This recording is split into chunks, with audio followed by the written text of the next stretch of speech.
When Elena Morris, a London art student, found a listing for a studio flat in Shoreditch, it sounded perfect. Close to her college, cheap rent, and a charming old building full of character. The landlady, Mrs. Harrow, was kind but oddly nervous as she handed over the keys.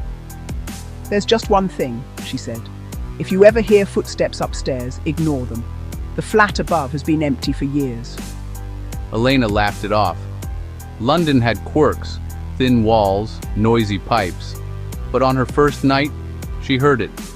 Soft, steady footsteps, pacing directly above her ceiling. Not random, measured, like someone walking in a circle.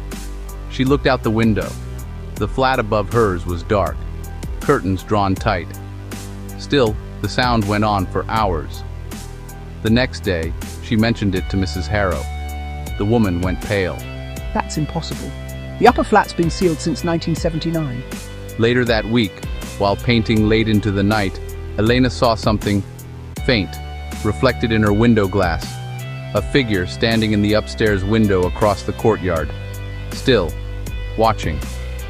When she blinked, it was gone. The next morning, she heard movement again. This time, a dragging sound, like something heavy being pulled across the floor. Then, faintly, a knock on her ceiling. Once, twice, 3 times. That night, she dreamt of a man standing in her room. Tall, dressed in old clothes, face shadowed. He whispered in a flat British accent. "Don't let her rent it again." Elena woke up trembling. The air smelled of old smoke and something metallic. She tried to leave the next morning, but the front door jammed. Swollen shut from the damp, the landlady said. So she stayed another night. At midnight, the footsteps started again. Only this time, they moved down the stairs and stopped right outside her door. The knocking began again, slow, deliberate. When she finally opened the door, no one was there. But on the floor lay a small, blackened newspaper clipping, yellowed with age.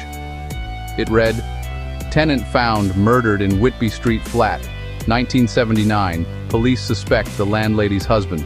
Missing since the incident." At the bottom, someone had written in shaky ink, "He never left." The police later found the upstairs flat forced open, the air thick with dust and rot. In the center of the room was a chair, and a man's skeleton still bound to it. Elena never returned to collect her things. And to this day, Whitby Street tenants still complain about footsteps overhead, even though the upstairs flat remains empty.